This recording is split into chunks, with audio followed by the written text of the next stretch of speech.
Alrighty then. Successful Indie Author 5-Minute Focus, episode 995. Best days to publish, best months to publish. Well, if you develop your own readership, the best days to publish are the days you publish. So if you always publish on Monday, which is what I do, then Mondays are your big days because that's when you publish. And that's when the readers get the book. That's when you announce it. Life is good. But if you publish at all different kinds of times, if you're looking for a certain date, then do it that way. Manage your reader expectations. There's no set day that, hey, people who publish on a Friday do better than people who publish on a Monday.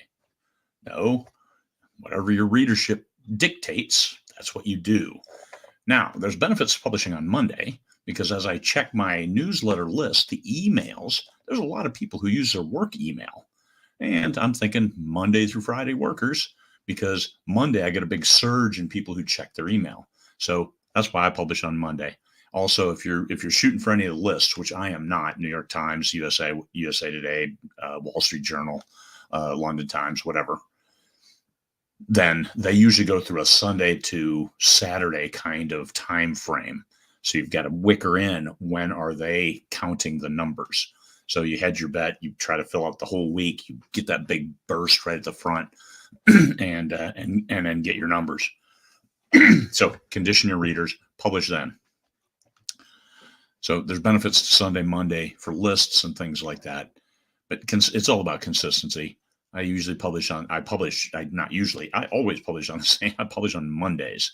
Now, some of my publishers will publish on different days, but I will announce the sale that the book is out on Mondays because that's when I send my newsletter every Monday.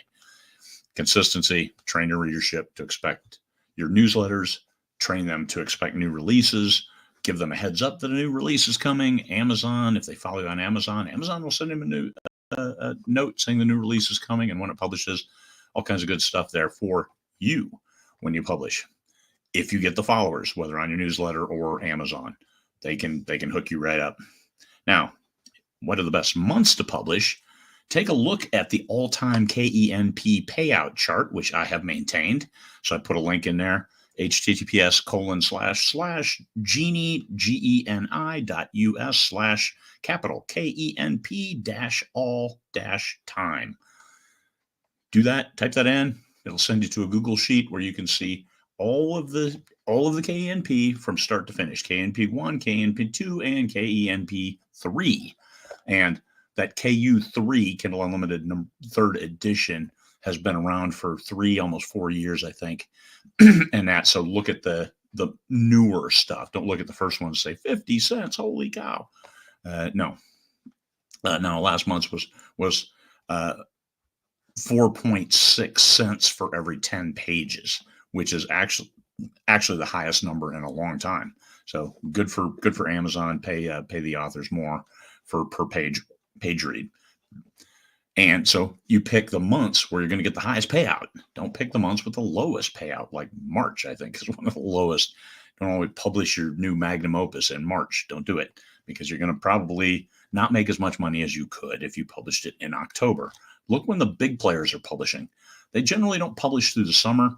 They publish like at the start of fall when the kids go back to school and mom has time to read. And women buy more books than men. This is a confirmed fact. It's a demographic. It just works. So if you're targeting women readers, then guess what? Shoot for the fall. Because when they ship those kids off to school, they have all this time that they can now entertain themselves and frickin' relax after a summer of chasing after the little rugrats, curtain climbers, tearing stuff up, using crayons on the walls. That's craziness that they're doing. You don't have to do that anymore. So it's fall. They're back at school. So check your holidays and related events. So maybe a Halloween special published at the end of September, early October. Give yourself a lot of time to get those sales before the holiday actually hits. Same thing with Christmas, Valentine's Day, those various things. Memorial Day, Labor Day. If you have titles that kind of segue with those holidays, then work those in. But think about it. Don't just throw it out there. I used to do it that way, and that worked okay. And my readers were good with it because I wanted the next title, so I published as fast as I possibly could. Good quality books, mind you. But still, I got it out there as soon as it was ready. I didn't wait. I didn't sit on it. No, as soon as it was ready, it published. So that's what you can do too. It worked for me. Might work for you. Managing your readership, that will always work. Keep your readers informed. Let them be consistent with what you're going to give them, and make the magic happen. All right, I got to go. I got another podcast in 20 minutes. Peace, fellow humans.